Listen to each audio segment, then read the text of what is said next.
refuse to lose. I'm built to win. Apply myself. I filled it in. No time for the doubt. They counted me out. I'm getting it in. Yeah. No time for no loss. Pacers were going to make the playoffs. It didn't end so well for you, brother. If you ain't thinking the same, then we playing by different rules. You can't see the vision, we living at different views. Until we complete the mission, keep getting up, never snooze. I walked a mile in my shoes, had the mind of a fool. You fell asleep at the trade deadline when we had a trade to get Kyle Lowry out of here. They told me I couldn't do it. They told me I couldn't make it. They sold it, could never break it. That's sadly mistaken. I need a piece of the pie. I want it so bad I can taste it. They told me, keep on running. Toes they gonna take them. This is what we got to tell. I've been sad doing this. I filled it in. No time for the doubt. They counted me out. I'm getting it in. Yeah. No time for no loss. I pay for the cost. I'm winning to win. Yeah. Refuse to lose. I'm built to win. Apply myself. I filled it in. No time for the doubt. They counted me out. I'm getting it in. Yeah. No time for no loss. I'm paying the cost. I'm in it to win. Yeah. Refuse.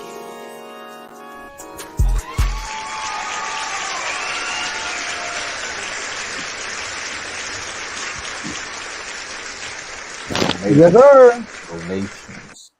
Yes, sir. Yes, sir. Welcome to Refuse to Lose Sports. My name is Joe Jordan. We have a great show lined up for y'all today. We got to talk about Dan Quinn. Listen, this is the most buzz the Commanders ever had in the media in a long time. So I'm a little excited, right? So we got to talk about this press conference. Are we confident, or am I confident, I should say, because these guys don't really care, really, right? Of Dan Quinn, right? We got to talk about some Super Bowl talks, man. We got to talk about, not your average top 5 players in the Super Bowl right now that are not QBs. We got to talk about who has the most pressure in the Super Bowl right now. And we got to talk about Dave's guy, Brock Purdy. What can a Super Bowl win do for Brock Purdy's legacy right now? Even though it just started a year and a half ago. But Dave is back. We got Davey Dollars. And we got Missing Your Done Son himself, Tomo. How y'all doing, fellas? It's like you said, man, living in this DC area, man, being a Cowboy fan, just hearing about all your ex-coordinators coming up here promising change. It's the Twilight Zone, man. I feel like an episode of the X-Files. Other than that, man, I'm ready to do this show, man. I'm ready to see what this not so average top 5. I wonder if we're gonna debate today or not. Me too. Well, I could tell you might not get too much debating out of me today, but I'm excited because you see who's in the background. It's Super Bowl week, so it's time to be about business.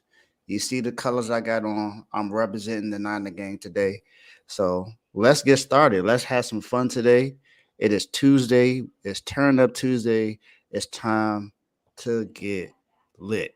Turn me up. Up. And if you see me looking at my phone, I'm watching out for alerts, just so you know. Our trade deadline is coming up. Do your thing, Joe. Yeah, trade deadline is 2 days away in the NBA. So. Woo! About to get real. Rebuild. Let's go. Hey, people are looking for your point guard, so there's more picks coming your way. I seen the deal they turned down. So they must got something else up their sleeve. Yeah, they're going to trade deadline. People get desperate. And they just throw anybody to you. So, nice.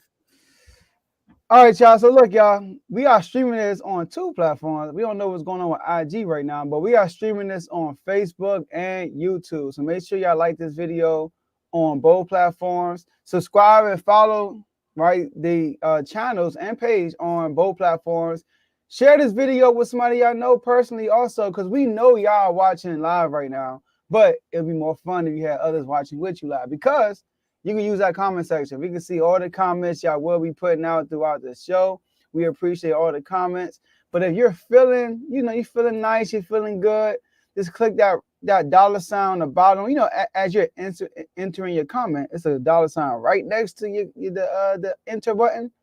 And click on that, your choice. Throw a super chat in there. And we'll stop everything. Hit you with the hold up button. All right? There you go. And then we'll give you the platform, give you the floor, read your comment out loud. no matter what it is, as long as you ain't wild. All right? Because we appreciate all the donations and donations, gifts. And last but not least, enjoy the rest of the show. Tomo, floor is yours. Man, this is the second day Joe got that jersey on, man. That means a lot is going on.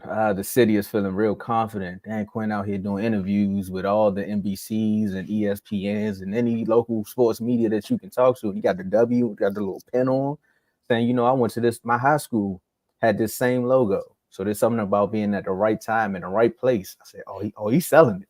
He came to DC and became a politician. I ain't never heard Dan Quinn talk like this. I ain't never, ever seen you coach like this before. Hopefully I don't got to hear that twice. But, like I said, he got the city feeling good. He got the fan base feeling good. He got the old fan base of the Dallas Cowboys feeling good. He like, look, man, Dan Quinn is gone. Maybe we can do something better in Dallas, or maybe he going to do something worse to Dallas when he come back down here with that defense that y'all got. So, Joe, how confident? Because I got to ask you the Commander fan. Me and Dave really don't care. But I care just a little bit. How confident should the fans be about Dan Quinn? Tomo and Dave, y'all know when I first got the news, I was like, okay. Well, before the news, live on this show, Tomo was talking me into getting Dan Quinn. I'm like, Tomo, no, come on, man, chill, relax. I don't sound good, all right? But as time goes by, I'm liking this move more and more and more. And I'm also realizing that and starting to believe that he was actually their choice, not Ben Johnson. All right. I forgot his name. I keep thinking about Steven Spielberg. He coming to my mind, but his name is similar to that. The Minnesota Vikings OGM. He actually was working with us. I forgot his name. They interviewed him, and they said he basically said like it was like a lot of smoke and mirrors. I'm paraphrasing. A lot of smoke and mirrors, a lot of gossiping, but Dan Quinn was the guy. Basically, that's what he said. All right. Adam Peters, he said the more and more we talked to Dan Quinn, we realized that he was the right leader. That's what they kept saying, the right leader. And a lot of people didn't like this move because he's a Zimmer, right? There you go. No, I'm tripping. Zimmer's somebody else. All right. But shout out to Carlo, first comment. Yeah. But so everybody kept saying, oh, he's a defensive coordinator. Don't you want to get an offensive minded coach? Because that's the new flavor nowadays, right? Get an offensive play caller, a boy genius. But the Commanders were looking for a leader. And they asked Dan Quinn about what's going to be his role. Are you calling plays? He said, no. I mean, Joe Witt calling plays. My job is to be the leader of the team, to create the play style of the team, offense and defensively, to bring in the swag, the hat backward, bring in the swag. Like the culture. My job is to focus on the culture, and just to highlight some of the things he said, right? He said that hiring Cliff Kingsbury is like, he said it reminds him of the decision to hire Kyle Shanahan years back in Atlanta. No. He said they're tough to go against. That's what he said. So I'm not going to say Kingsbury is Kyle Shanahan, but I get what he's saying. What he's saying is that defensively, he trusts Joe Witt to bring in the defensive philosophy that he taught him, and it's going to be a really good defense. And the type of play style and the explosiveness of Cliff Kingsbury offense with the combination of that is going to be tough. All right. He also said you would not, because they asked him about rebuild, right? He said you would not hear me say the word rebuild at all. Right. He said the focus is accelerating the process. There is no timeline on that, but we will push it hard. Pause. All right. You wildin', Dan Quinn. But I like that, he's like, this ain't no rebuild, man. We trying to make something happen now. All right. And he also said, if I get another opportunity, because he had an opportunity as a head coach, he didn't succeed and win a Super Bowl. He went back and became a DC, kind of similar to Mike Brown. Now he's getting another opportunity. He said, if I ever get another chance, I'm going to run like you know what. So, and nothing I enjoy more. And I heard he said this to y'all too, talking about when he showed up. Nothing I enjoy more than doing hard bleep with good people. They said he said that when he showed up to Dallas. He did. And he stepped up to the plate and he did his part. And lastly, Dave, shout out to Kyle Shanahan. They asked him doing yesterday, right? When they was talking to the coaches, how you feel about, Dan Quinn? Woo-woo? He said, I know they've gone through a lot, talking about the Commanders, right? They've gone through a lot of stuff these last 20 years, but having Adam Peters and Dan Quinn is as good as it gets. He basically said, and then he said more like, I'm so happy for him, like they're gonna be great. Like he spoke so highly of both of them, So I'm feeling good, man. I'm not promising nothing. I'm not saying, oh, we gonna make the playoffs or we gonna win the Super Bowl. I'm not saying that. But what I'm saying is you can feel the momentum shifting of this team going towards winning direction, not being an old Commanders owned by Daniel Snyder. Stop the cap. I'm excited. We can stop the cap what we want, but the results will show. Dave? Joe, do you remember the conversation we had was about a month ago when we talked about the future of the Commanders before you guys hired a head coach, but once you got Adam Peters? Mm-hmm. Me and you, right, on the side? Yep. Yeah. So we were talking about Ben Johnson during that time. Mm-hmm. But one thing a lot of people forget about Dan Quinn is that he is a leader of men. Mm-hmm. So one thing about Dan Quinn that you got to say. And a lot of people will revert back to that Super Bowl when he was the head coach of the Atlanta Falcons and Kyle Shanahan was the OC, and they lost that Super Bowl after leading 28-3.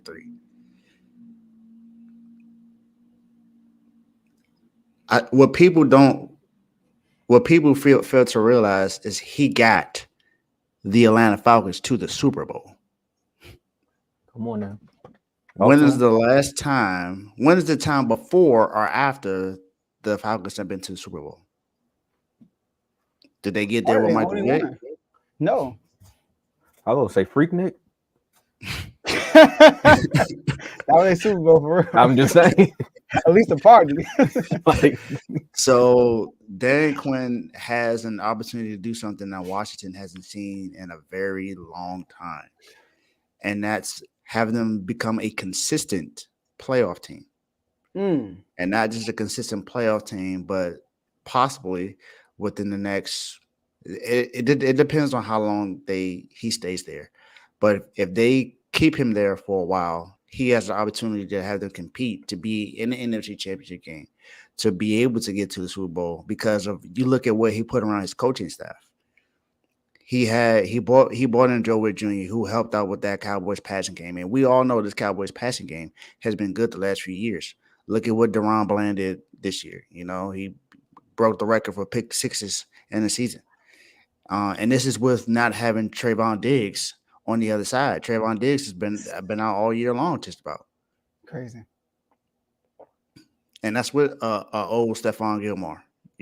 They've been this defense was good. Now they did not step up in the when they mattered the most. I get that, but Dan Quinn has always been known to have a really good defense. That's one thing that Dan Quinn brings with him. And then you think about Cliff Kingsbury, most people are going to revert back to him being the head coach of the Arizona Cardinals. Just like Joe said, Cliff Kingsbury is not the guy you want as the head coach of your team. He's more of an OC. This is what he meant to be. Look at what he did last year at USC with Caleb Williams. Now you got Caleb Williams coming to the NFL. There's a lot of speculation that he may possibly end up in Washington. So you got that there. And then look at what he did with these quarterbacks. He coached Johnny Manziel. He coached Baker Mayfield, Caleb Williams, Kyler Murray. All of these quarterbacks. Patrick Mahomes. All of these quarterbacks had great seasons with him as the OC. Now, I think the only question is, are they going to keep Sam Howell or are they going to draft Caleb Williams? Are they going to get a new quarterback? I don't think Sam Howell is the answer for the Commanders. If you're comparing him to what they had, to Caleb Williams, I would rather go get Caleb Williams. Now, I'm not saying go trade everything you got away to go get to move up one spot just to go ahead and get him. Stay where you at. Don't make the dumb decision like you did to go get RG3. Don't do that again. Don't make that decision again. Stay where you are, and if he's there, draft him. If not, get Marvin Harrison Jr. and just give you another weapon alongside Terry McLaurin. So you at least have that, because you got some quarterbacks that can be coming out next season that you can go and get. And if not, you can draft a quarterback in the second round that could probably help you out. Like they said that he might drop. They said or Michael Penix. Michael Penix might possibly be in the second round. You can go ahead and get him. Jaden Daniels more likely is going to be in the first round, but let's say he does not get drafted in the first round because people think that last year, which is one great season, because the year before it wasn't that good. You may be able to get Jaden Daniels. People are saying that Drake May might drop. I don't think either one of those quarterbacks drop, but let's say that it happens, that you have an opportunity to do that. But I think the Commanders should feel confident in this hire because it's not just Dan Quinn coming. It's Dan Quinn plus Cliff Kingsbury and Joe Witt Jr. So then, there's some things that this team can, be excited about. But let's see what they do with this roster as well. So don't have too much confidence right now because you still got to fix that offensive line. So do what you need to do to fix the player personnel that you have around there, and then to build the confidence back up. But I think you should feel good because you have a Super Bowl appearing head coach there, along with a good defensive coordinator, Joe Witt Jr., and a good OC, Cliff Kingsbury. So you should have some confidence in this team. But let's just not revert to last year's confidence that you had. That's just, wait it out, have some patience. All I ask is when you lay your head on that pillow at night, I gave you everything I had.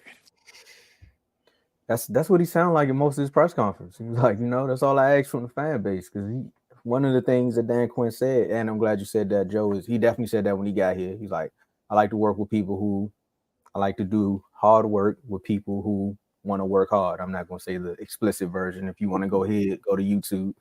But one of the quotes that he said also that stood out to me was, you're going to hear this a lot, be where your feet are. And that's another thing he used to always tell the players is be where your feet are. Don't think about the play too much.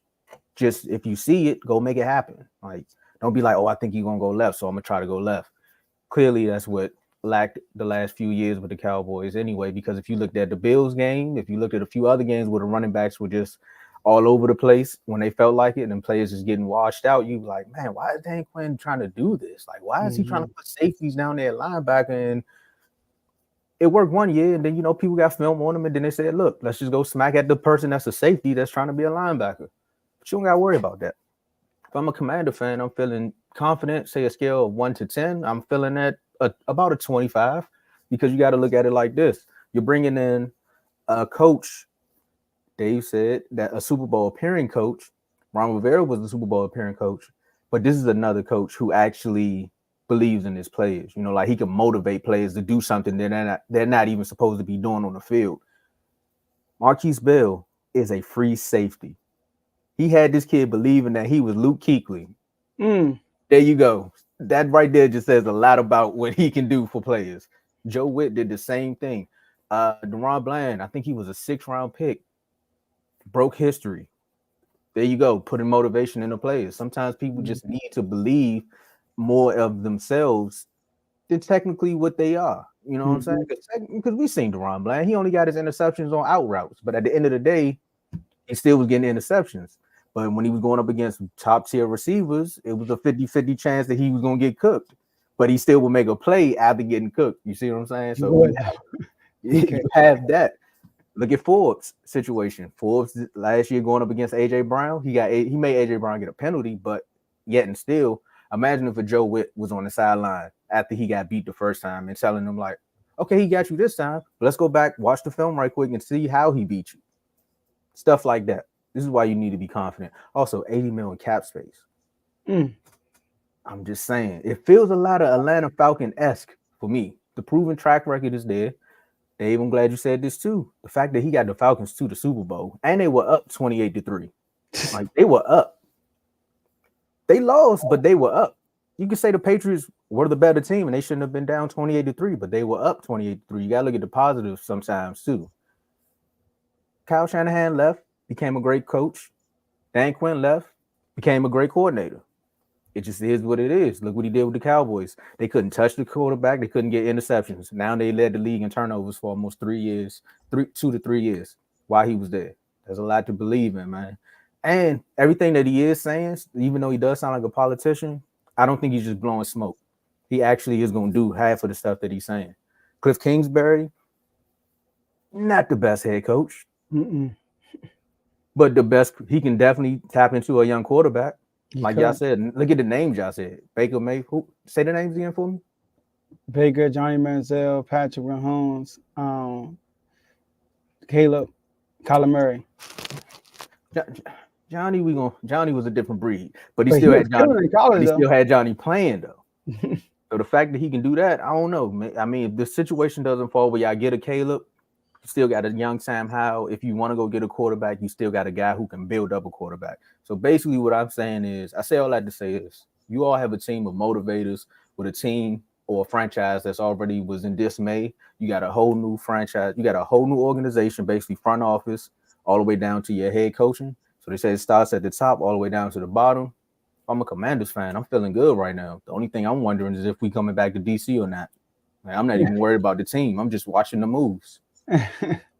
Hey, real quick, you said something, Tomo, about the guy that feel like he Luke Kuechly, right? He said one thing he said was the one of the best part about being a coach is finding people's hidden talents and fitting them into the scheme, you know, versus you play cornerback, so you're going to play corner. No. All right. So, you know, and also Shanahan said that they asked him, so what, after he praised Dan Quinn, so what was it you like about him? Put him on the spot. He said he liked how he led the room. Like everybody keeps bringing out his leadership. Yeah. And I'm sorry, man, you know, getting RJ3 wasn't dumb. All right. So I'm gonna hold you right there. What was dumb was what his dad did. That was dumb. What they did afterwards was dumb. But I don't think getting RJ3 was dumb. You see Lamar Jackson?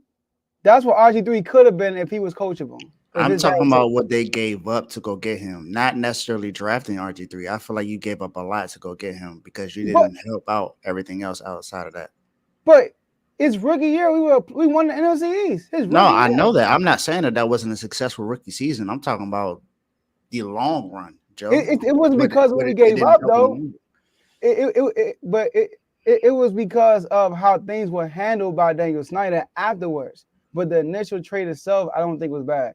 Because if he came into a better development type team, I guess you can say. You see Lamar Jackson? That could have been RG3. I get what you're saying, but the Ravens didn't have to give up anything to draft Lamar. So it's a little different. All right. Yeah. If they did, would it be a bad trade? You said they did? Two MVPs out of Lamar Jackson? No. It wouldn't be bad. It wasn't dumb, man. It was I think the whole RG3 situation was I kind of agree with Dave a little bit. The only reason I'm saying it's dumb is because your head coach had a plan for the team and your owner was like, I don't care about your plan. I want to go get him. Like, I think if y'all would have had Cousins, Alf, like sometimes you just gotta let a Shanahan be a Shanahan. Look what happened. That's true. And look, it kind of happened again with the 49ers. We'll talk about it later if you think about it. So that's true. Commanders fans, man, if y'all excited, man, when you see your brother out, man, buy me some French fries or something. You know, I told y'all a lot about Dan Quinn. Y'all just keep saying, yeah, we try and win. Like, nah, look out. Appreciate you, Dallas. I mean, the whole NFC East need to say that. Outside of the Giants, I don't think the Giants want to call us no more. We gave them Jason Garrett. Hopefully, Kellen Moore's thing will be the similar to that extent. You know, I'm not gonna say too much. I gotta let them find out for themselves. If you let them tell it, he gonna be the next best thing. So I know, right? He the Kyle Shanahan and MCs. He been talking about Kellen Moore. Cowboys just giving gifts to everybody in the NFC except for the Giants. and ourselves, you know what I mean? Like Now they get it, John. They get it, John. Jason Garrett. Oh, it wasn't a gift. It was cold. That's what they gave him right there. it was the Grinch. They was like, "Oh, look what? Why is he not running the ball?" Anyway, from running the ball to I'm glad y'all talked about draft picks too, because it's also funny how you can go from being like top 5, probably at the end of the first round, but Mr. Irrelevant, whew, if Dave like slide over just a little bit, you can see him smiling in the background. Look, I ain't smiling, but he looking like y'all ain't believe in me. So is he managing the game or is he managing to change the game? That's the real question. Because what would a Super Bowl win do for Brock Purdy? Hold up. Okay, we're gonna address that right before the commercial break. I see what you're doing. I see what you're doing there, but we gotta ask Dave, man, what would a Super Bowl win do for Brock Purdy? It would more than likely validate everything that he's done this season. Because for a while, it was just me and Joe versus everybody else when it came to Brock Purdy being an MVP candidate. And at first, it was Joe versus everybody. Because I wasn't fully with it in the beginning. But you was on Purdy before me though, Paul. I was on Purdy because I felt like he started to improve and actually he showed that he can be the franchise quarterback. You know, because in the beginning of the season, come on, man. Come on, all man. Right. I ain't mad at it though. Yeah, I ain't mad either. You know, probably David. Hold up. All right. Shout out to Kevo. Oh, come on, dog. Shout out to Kevo with the $4.99 super chat. Hey Joe, RG3 ain't Lamar. Let match protect 2-route shorty career. Justin die like it actually did. I don't know what he was trying to say right there. Eagles best team in the East in 2024. Alas, casket. Oh, I'm guessing. Alice. Yeah, I did. Alice. Alice. How can we be dead without? Never mind. It's too early. I'm going to say pause before I say any of this. I thought you weren't going to put D in any of your words.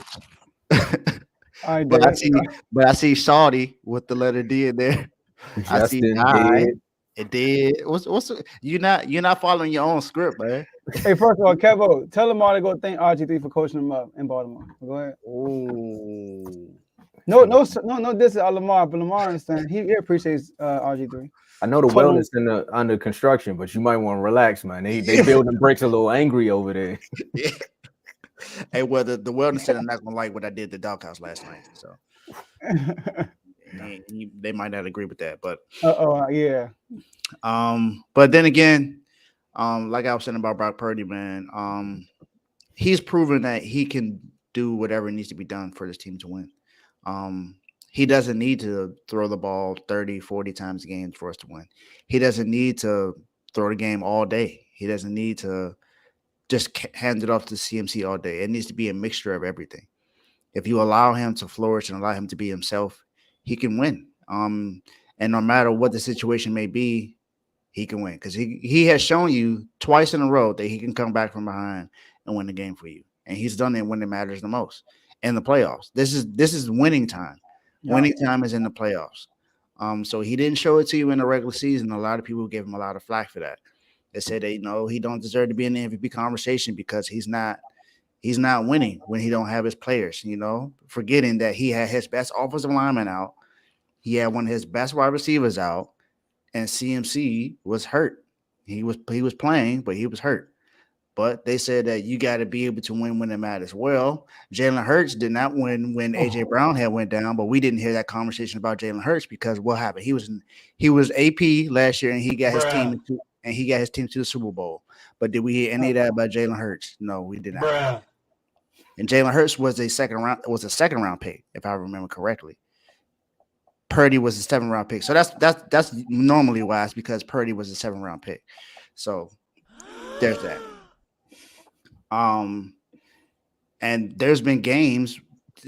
There were games last year and this year when Mahomes didn't even. Mahomes, the first game of the season, he didn't beat the Lions without his best weapon, Travis Kelce, out there. Did we hear anything about Patrick Mahomes not having his best weapon? No. Accusations, false accusations.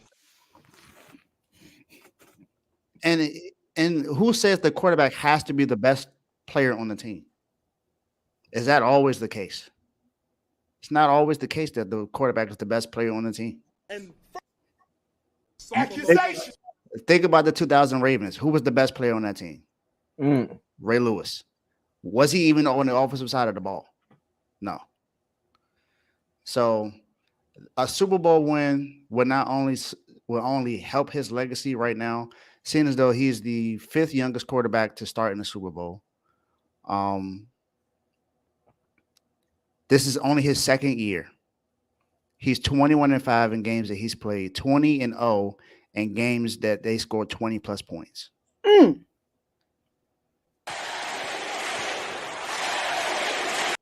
Brock Purdy has proved that he can play in this game and he can play at a high level. There were questions about him being an elite quarterback. Well, right now, if he wins the Super Bowl, I don't think you cannot call him. You cannot not say he's not elite, especially if he plays well and he wins Super Bowl MVP. You have no choice but to call him elite because he did something that other quarterbacks in this system could not do. Matt Ryan was in this same system in Atlanta. He did not win a Super Bowl. CJ Beathard, I mean, we all know he ain't all that good, but CJ Beathard was in this. Nick Mullins was in his offense. Jimmy Garoppolo was in his offense. Trey Lance was in his offense. None of them have gotten it to this point. Now, Jimmy G did take him to the Super Bowl, but we remember that Super Bowl run. It wasn't because of him.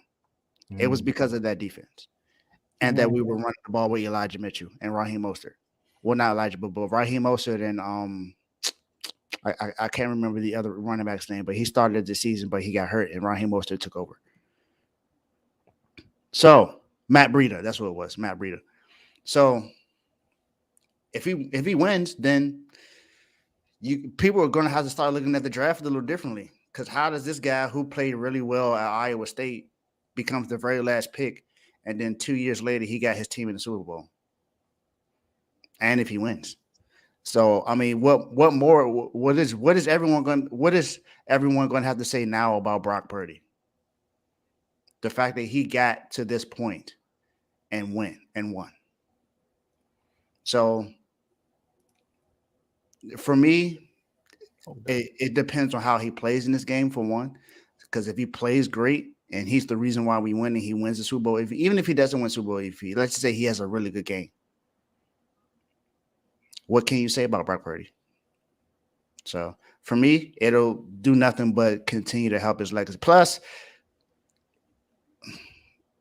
you got to think about if he loses, what chance does he have to really get back? This team is really good, but what's the one stat that I say all the time? Quarterbacks that lose their first Super Bowl are 0-18 and getting back. And they only became 18 because Jalen Hurts did not make it back this season. It would only go to 0-19. So, for me,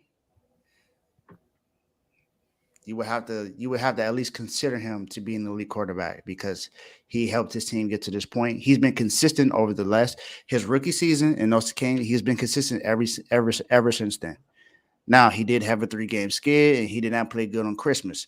But does everybody have a great game every single time? No. So we'll see. Hey, well, I gotta say, I couldn't think of it. We ain't got a. Oh, do we have a bomb? I think we had the bomb. I should have dropped the bomb, but yeah, Dave just let y'all know, man. So basically, what I think is gonna do for his legacy, if he wins or loses, well, you got Disney Plus, you got Amazon Prime, Paramount. There's a lot of streaming networks that's gonna sell this story because the story alone, from Mr. Irrelevant to the Super Bowl, is something to talk about. Third quarterback on the depth chart. When Cal drafted him, I know you seen the clip, Dave, where I think that's the GM. That's your GM, right? That's our owner. Okay, you see what I'm saying? Because Dallas, I know what our owner look like. I don't know what everybody else's look like. But see, I thought he was the GM. That's Jed York. That's John York's son. John York is the original owner. He got it from Eddie D. Bartolo Jr.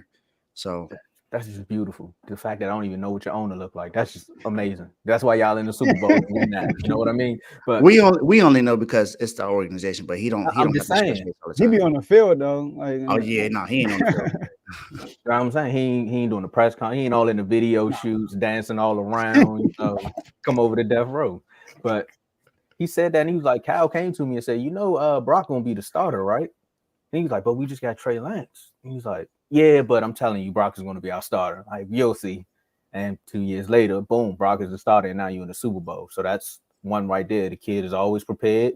He was always ready for his moment. Outside of him getting hit in the elbow, from a helmet, they probably would have been here last year. No one knows, but you're here now. The 2 games where he came in, the Packers game, where he kind of got a little shaky, fresh off the break, but he said, watch this. Y'all said I can't come back. What's my record when trailing? Chat, can I hear for the chat? Oh, okay, I'm gonna go ahead and win that one. Then he said, oh, we down, what's that, 24 to the Lions? Watch this, halftime, boom, got the juice, won again. Everything that Joe's been saying since the MVP conversation started, I was fighting for Dak while I could, but I mean, it was a tough fight. It was a tough fight because Brock and them had the same numbers, but Brock was winning them games. And the one thing that everyone kept saying is, well, what can he do it without Debo? Debo wasn't in the playoff game. He got hurt. He won that game. Can he do it without Trent? I mean, if you don't got a left tackle, I mean, quarterbacks can really play a great game without their left or right tackle. Somebody just won one game with their right tackle being out. Look at what happened to Patrick Mahomes in the Super Bowl. He didn't have his offensive line, and he got murdered by the Tampa Bay Buccaneers, man. So just saying, when people talk about offensive lines, what would one play be without a center? You know what I'm saying? There's a lot of things that you could say if your offensive line is not there, Can he do it without CMC? 50-50, but if the O-line injured, then your running backs can't look good. Ask Eric Bieniemy. It's the same thing, bro. It's just common logic. Like, you want to use context for one person, but you don't want to put it in place for another team. However, when the guy got in the playoffs and all of these situations did occur, he still found a way to win the game. Like I said, for me, what it would do for his legacy, one, he's going to get endorsement deals alone, win or lose. But if he wins, it's going to go through the roof. Another thing is the NFL is a copycat league. So a lot of people going to start looking at how we draft our quarterbacks. Do we really need, unless they're Caleb Williams, where they're generational talent, I think a lot of teams are going to start treating it like fantasy football. I can get my quarterback in the 4th or 5th round and make something happen. Brock did it. All I got to do is just invest into him, get him for imagine your team with a $200,000 quarterback. Look how much other stuff you can place in front of them. You can get a whole offensive line. You can go get linebackers. You can go get Chase Young for 3 plays. You can go get Randy Gregory for 4 or 5 more. But it's there. I had him. I didn't. But it's just things you can do. So if Brock was to actually go out there and manage to change the game, it's going to be interesting. I don't want to see y'all win only because that means y'all can get 6, but I would be happy for him. So what would it do for his legacy? It's a tough question. All right. I think that it would almost do nothing, which is sad, right? So hear me out, all right? Think about this, y'all. The comments been reading my notes, but if Purdy wins the Super Bowl, he'll be the 3rd QB in NFL history to win a Super Bowl in his first 4 year starting. The other 2 are Tom Brady and Kurt Warner. Tom Brady was a 6th round draft pick. Kurt Warner was an undrafted NFL player, which is worse than Mr. Irrelevant. And he actually won the MVP that year. So the thing is, though, Kurt Warner wasn't considered elite after that Super Bowl. Tom Brady wasn't considered elite after that Super Bowl. And like, once again, Kurt Warner was an MVP. All right.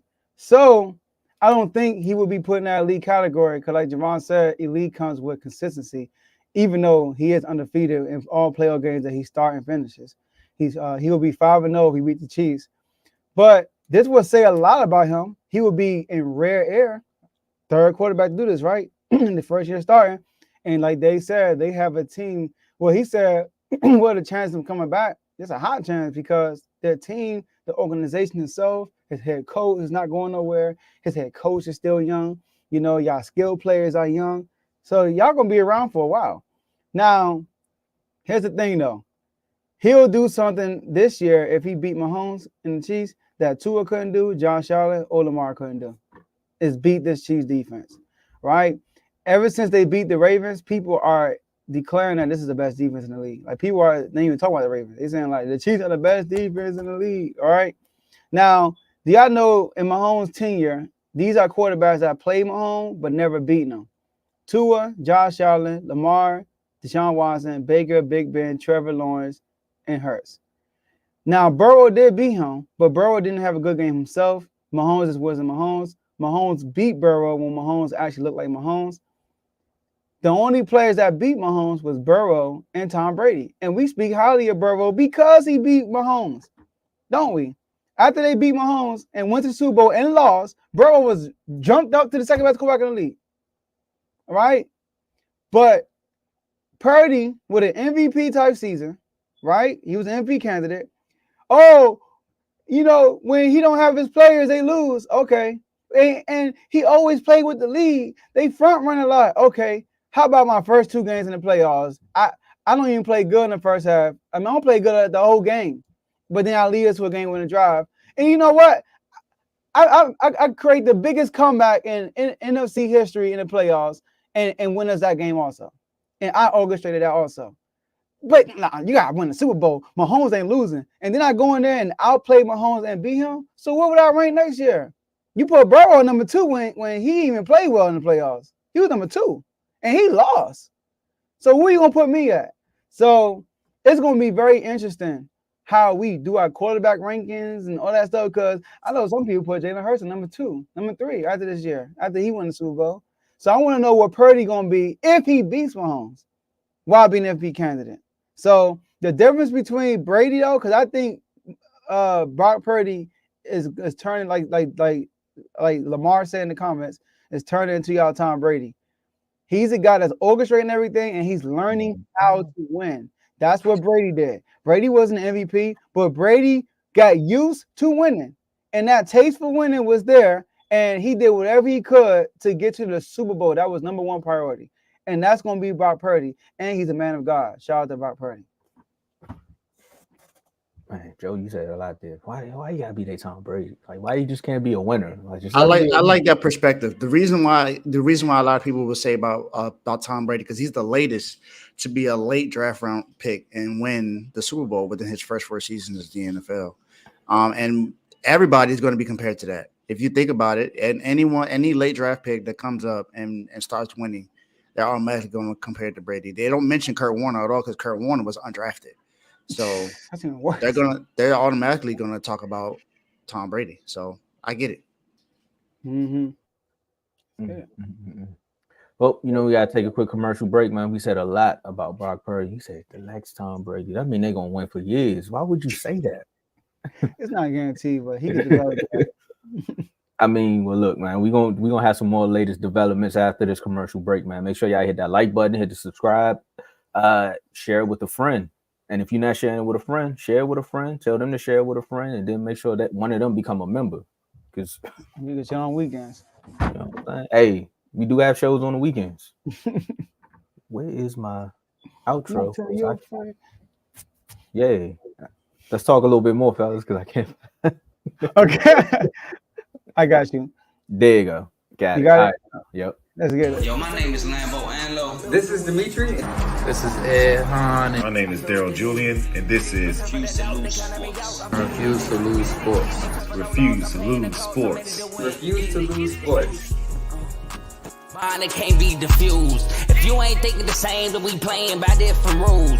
You can't see the vision, we living at different views. Until we complete the mission, keep getting up, never snooze. I walked a mile in my shoes, had the mind of a fool, chasing diamonds and jewels. Trust me, I was confused. Started minding my business and used my mind as a tool. Ended up finding my purpose and found the time to get to it. They told me I couldn't do it. They told me I couldn't make it. They sold it, could never break it. That's sadly mistaken. I need a piece of the pie. I want it so bad I can taste it. They told me like Toby, keep on running toes, they gon' take them. Refuse to lose, built to win.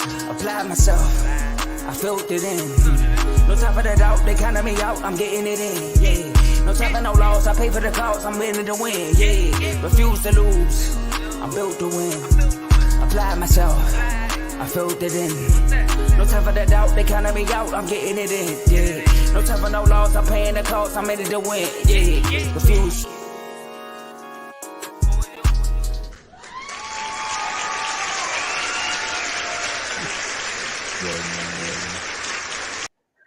Hey man, don't worry about the technical difficulties, man. We letting y'all know we still a work in progress, you know. Everybody ain't perfect, but we still working on it. Well, we gotta welcome back. We got 2 more topics. You know, we got the top 5, and then we got a quick question. You know, we can make this a quick one, fellas, or we can turn into a debate. It's up to y'all.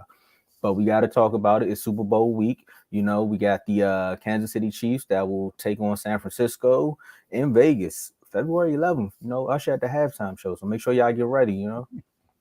But we got to say who has the most pressure to win this Super Bowl. And we're not talking about the team. We're talking about the person. And I'll start this one off because I was giving them so much praise in the last 2 topics.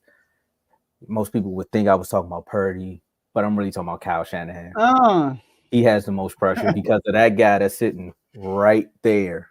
That guy right there is why he has the most pressure. Also, we had a guest come on here, and they also felt the same way. And I think most of the 49ers fan base will feel this way about Kyle. 72-54, 8-3 in the playoffs. Then you got 4 NFC championship trips. Taking the Niners to this is the second time they're going to the Super Bowl with Kyle. It's not his second time. Remember the last time he was there? We talked about it, 28-3 lead, and then boom, squandered that. Now you got Brady fans out here going crazy. You know, yesterday was the anniversary of that Super Bowl, right? I seen that. And he took Jimmy G. Now he got Purdy there. But there were almost 2 back-to-back losses. You got the Eagles and the Rams with the NFC championship trips, or was those divisional rounds? Nope, title. Those are the title games. Yeah, that's true. He could have got because they would have been the Eagles, they would have got there, and if they would have beat the Rams, they would have got there. But they lost to those 2 games, so his resume is a little shaky when it comes to this moment. But he has the most pressure because now you're back and you have a chance to actually go in to Vegas, shut up the Taylor Swift fans, shut up the Mahomes fans, and I do not have a Travis Kelce. This is called a fade for everyone that wants to know. Okay, Travis Kelce did not invent this haircut. He hung out with people that looked like me and said that's a nice haircut. All right, it is Black History Month. We're not gonna let y'all take everything. But also, for Dave's sake, the last 2 games that he called, Cal almost blew those 2 games. He found a way to win them. It's the 3rd time the charm. We gonna see. But for me, I'm picking Kyle Shanahan. Joe. Kyle, I think we all gonna pick the same person now. Kyle Shanahan. Yeah, I'm gonna be quick though. But Kyle Shanahan, I think he's by far had the most pressure. Brock Purdy, Mr. Irrelevant. Chiefs already made. They good. You know, like nobody over there has pressure. They're gonna be back. And the 49ers, you can't put people like Debo or George Kittle or Trent, can't put them on a high seat. Christian McCaffrey. It's Kyle Shanahan. He's the orchestra. He's the one is considered one of the best coaches in the league. Like you said, 4 NFC championship games in the last 5 years, 3 in a row, right? And every time he showed up to the big dance, including as a coordinator, he's been known for blowing the big game. He's been known. Like, people blame him for the loss against the Chiefs. People blame him for the loss against Brady. They don't blame Dan Quinn. They blame Kyle Shanahan. Who's the offensive coordinator? Kyle Shanahan. They kept running. They should have ran the ball, right? So, I mean, especially if he lose in the same fashion, throwing the ball a million times with Brock Purdy when you got Christian McCaffrey this time. But this ain't Freeman from Atlanta. This ain't Mostert from the 49ers. We're talking about Christian McCaffrey. So if he blows this game because they airing the ball out a million times trying to prove a point with Brock Purdy, then he's gonna get killed. He's gonna get killed. So by the way, only 4 coaches in NFL history it has been to at least four conference championship games and never won a Super Bowl. Only 4. He will be the 5th if he don't win this one.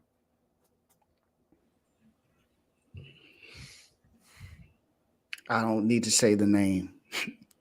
Y'all already said the name. Without a doubt, it's him.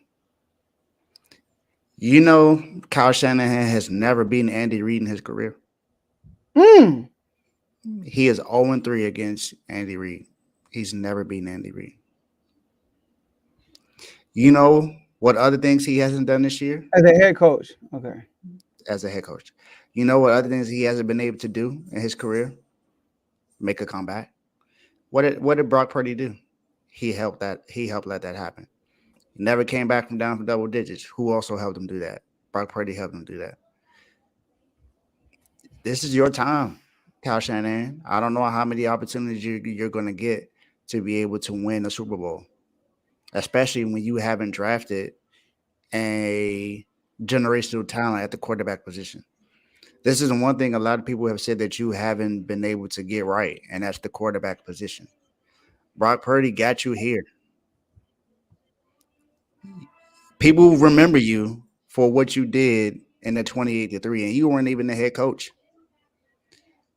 Us Niner fans remember what you did when we played the Chiefs the first time in the Super Bowl, when you did not run the ball when we were averaging 6 yards a carry.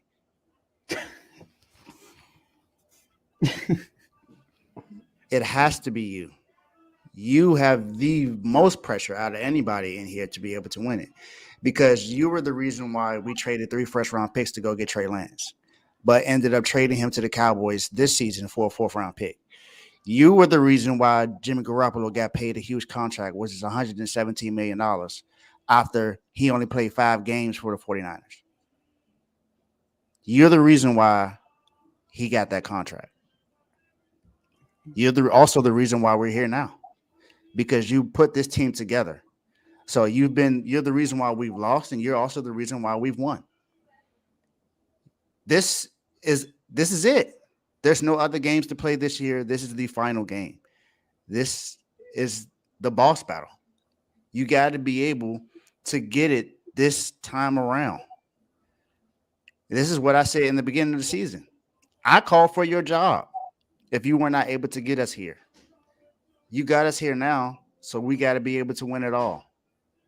I don't understand what you're thinking to think that, and I'm not saying you're thinking of this, but it got to be you. It got to be you. Let's say Patrick Mahomes doesn't win. He still has an opportunity to go win another time. He got 2 rings already. He got 2 rings already, plus 2 MVPs, and this is the 4th time he's gotten to the Super Bowl in his career. I think it's almost a guarantee he's going to get back another time. We don't know that about the 49ers right now. We don't know that about you, Kyle. We don't know that about Brock Purdy. We don't know if that's the case. This is your chance to get it now. This is the healthiest our team has been since you've gotten here. And yes, Tyler Hufanga is not here, but all of your other players are here. Kittle's healthy. Debo's healthy. Ayuk is here. CMC, your best running back you've had in your career, is here right now. Brock Purdy is the best quarterback you've had since Matt Ryan. This is your chance. Fred Warner is healthy. Dre Greenlaw is healthy. You got Charvarius Ward that's there that's healthy. This is the healthiest we've been. Javon Kinlaw has played every single game this year. That did not happen since he got drafted. So this is your best chance to win it now. So the pressure is on you. The pressure is on you. You have to win it this year. Okay. All agree. Man, that's a clean sweep. I knew Dave was going to say Kyle.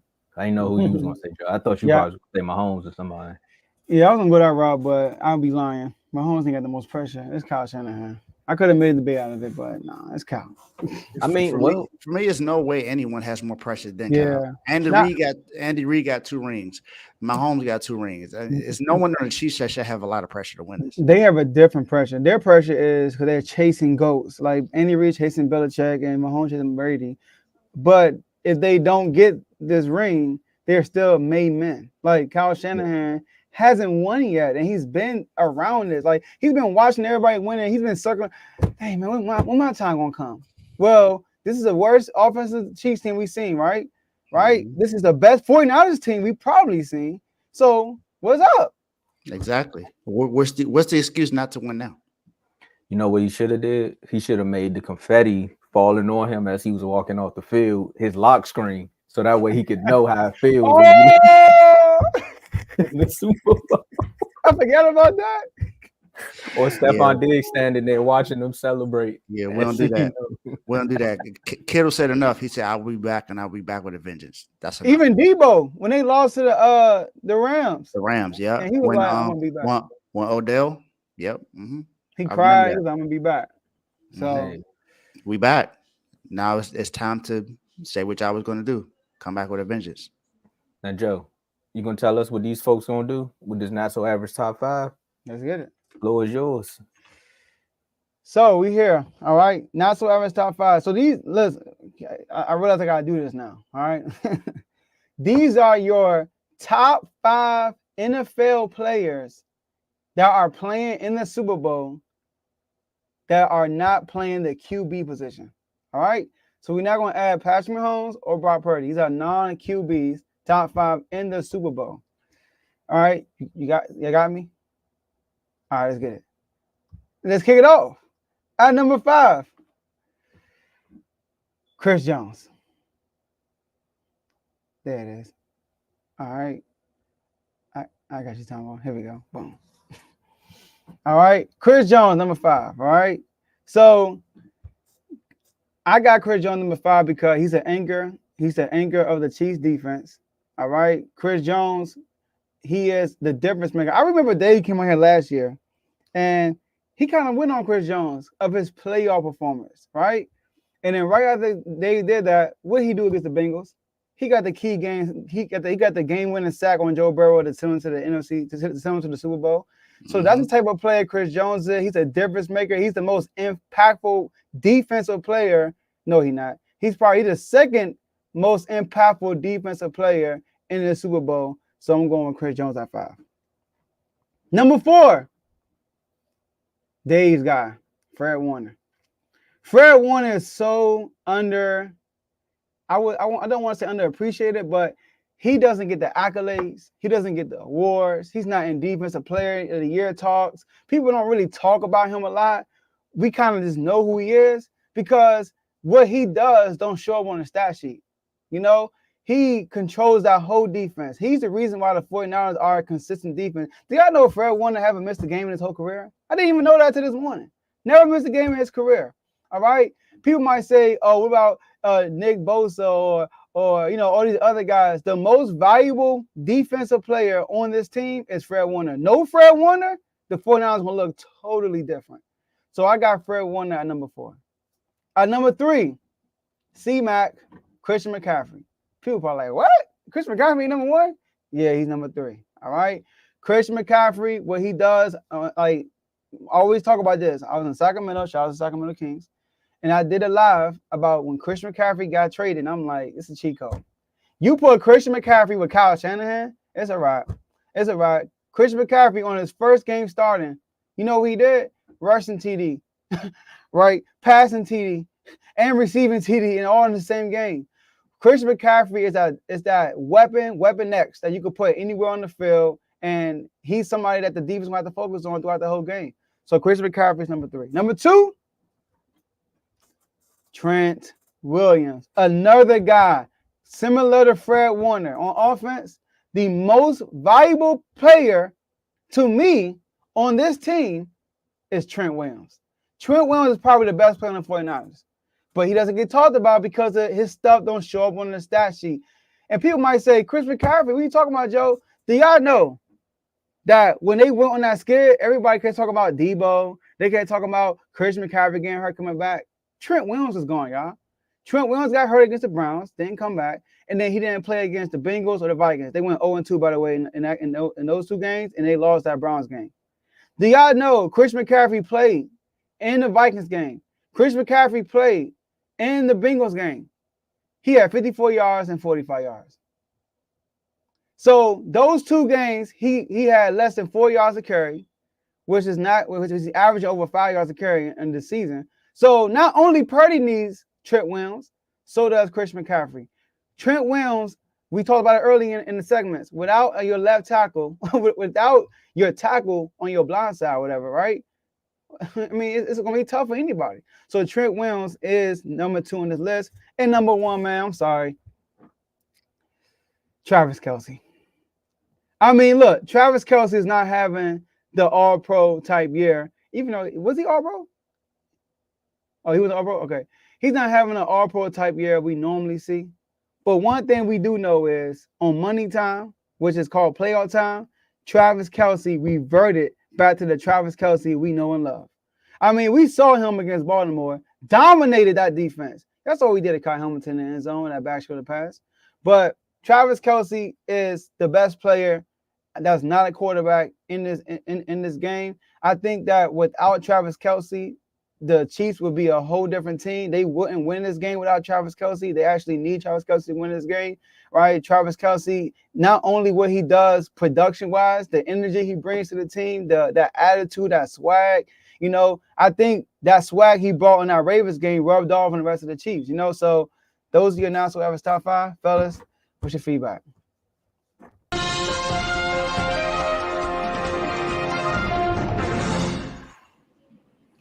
I'm guessing that was from me. Appreciate you, Tomo. Oh, okay. What's going on? Joel Embiid is now going to be reevaluated in 4 weeks for his injury. Oh, okay. Thought something crazy happened. I mean, that's good news for the 76ers fans, man. It might have something going on. But top 5, I mean, Joe, I ain't mad at it. I think you could have shifted CMC at 2 and put Fred at 3 and Trent. But then again, I thought about it as you were talking. I remember I was like, when Trent wasn't there, CMC couldn't do what he do.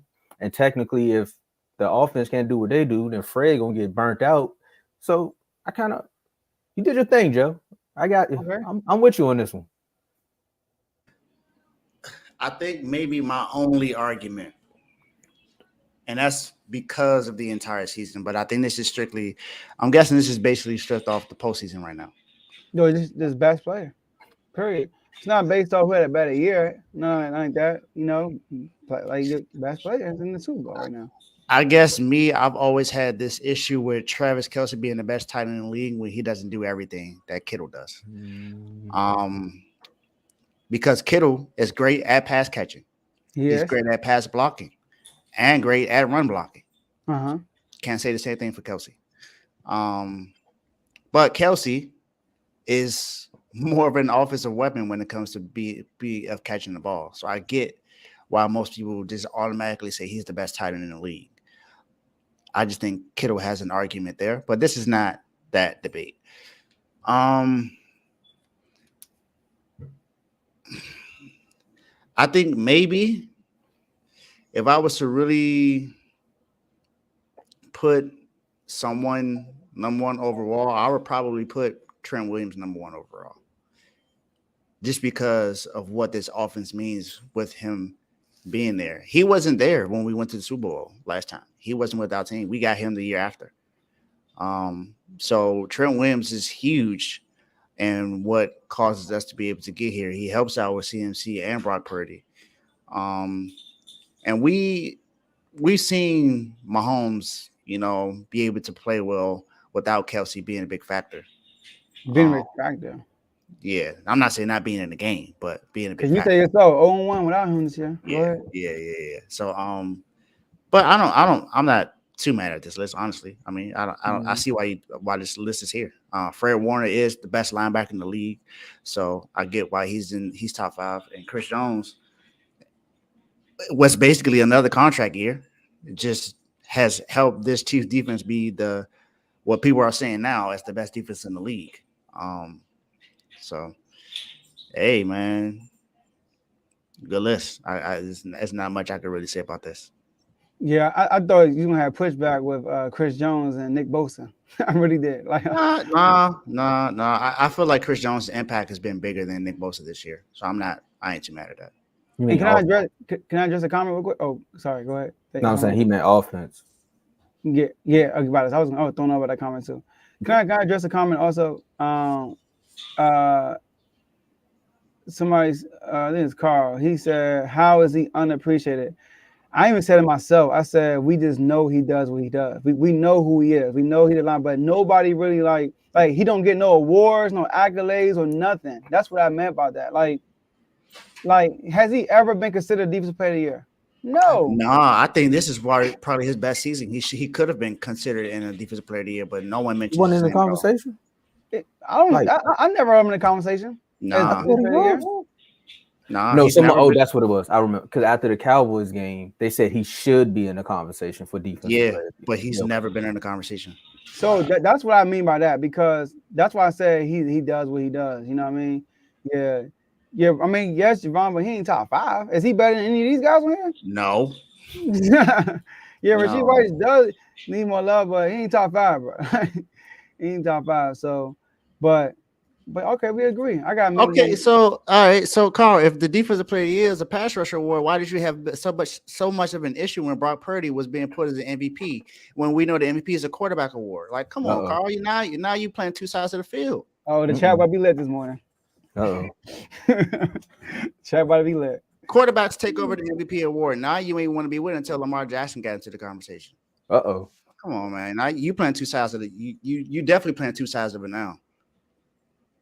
Let's get it. I ain't got to be working till 3:00, so I'll be in the chat today. Oh, okay. Let's write this up then, fellas.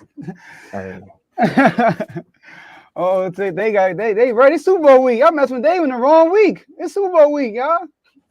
But yes, you did. You said CMC deserves more of it than he does. Don't try to backtrack now, man. They got smoked. They ready today. Hey, look, I'm actually off today. I'm not working today, so I'm free myself. So I'll be in my popcorn with just like Blaze. It's like you had an issue with him being number one. You said CMC should be one and not him.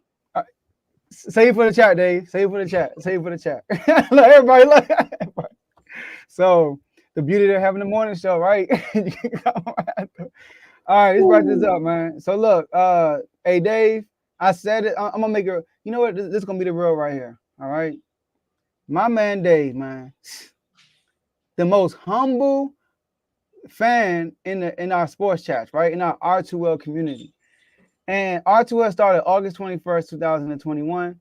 And that year, right, that year, the Miami Heat went to the Eastern Conference Finals. All right, lost to Boston. Jimmy Butler missed the game-winning shot, right?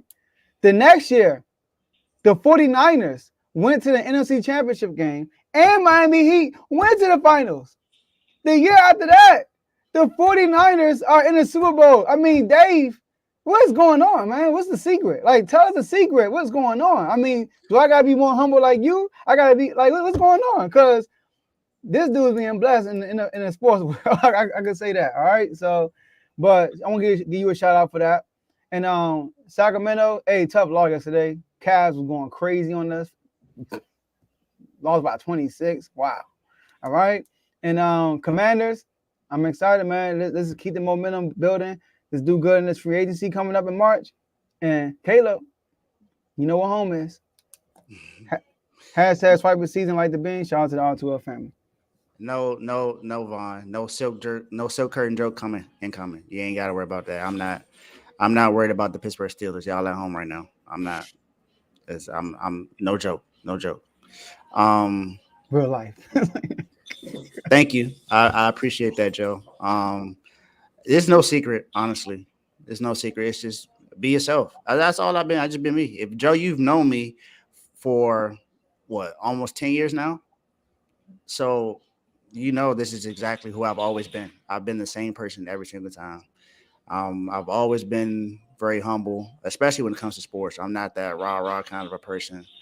I do get excited when things go the way that I expect them to go. But you know, this is the approach. This is the approach I've always had, because I expect winning, and this is exactly what it takes. And for me, I'm not even truly excited now because I'm not. This job's not finished. Job's not finished. So still things got to get done. But no, remember when y'all said last year that I need to be more active and more rah-rah because it was boring. So don't try to be me now. Don't try to be hashtag boring Dave now. Be yourself. Don't try to adjust and be me just because you see my teams are always on top. I'm gonna keep talking. If my team in Super Bowl, Dave, I'll be acting like a kid that never been nowhere. I'm going crazy. Go ahead. Well, I'm gonna tell you like this. I probably would have been humble Dave if we would have made the Super Bowl, because every team that talked trash before they played, the ending didn't go so well. They got on that couch. Or they ended up a meme. That's all I'm gonna say. So nah, we are glad that Dave actually showed up and started putting people, man, back in their respectful places, man. He shut the block down when they beat the Eagles. He shut the block down. Well, I he got my block shut down. Yeah, they can't. Them Baltimore boys came through with a vengeance, man. You just thought it was New York in '95, but I ain't gonna say too much about that. But as far as look at where we are, look where they are. So rebuilding, we all rebuilding at this point. It's just you out here, man, doing y'all thing. I will say this, hey Wizards, if anybody else calls, just make sure you listen to the deal fully before you say no. I know you may have somebody in mind, but if they just giving up another fleet of second round picks, I guess we the second round pick Wizards. That's what we are this season. A few years ago, our GM wasn't even making moves. So now you can't get mad when this actual front office is plotting on making the right move. So hey, look, let's do it. What about? I'm ready to wrap this up. I'm trying to see what they got to say in the chat, actually. All right. That's all we have for y'all today. And we'll see y'all next episode. Peace.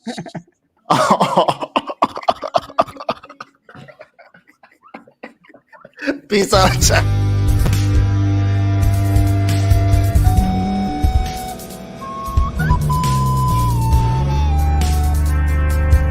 Thank you for staying to the end. If you're watching this on YouTube, please like this video, subscribe, and also hit that notification button so you can be notified next time we put out a video. If you're listening on any podcast platform, subscribe and hit that notification button, y'all, so you can be notified we put out another podcast audio. And last but not least, hit that share button. No matter what you're listening to or watching it, hit that share button and send it to somebody that you know that would love to watch this episode you just listened to. So once again, thank you for staying to the end, and we'll see y'all at the next episode.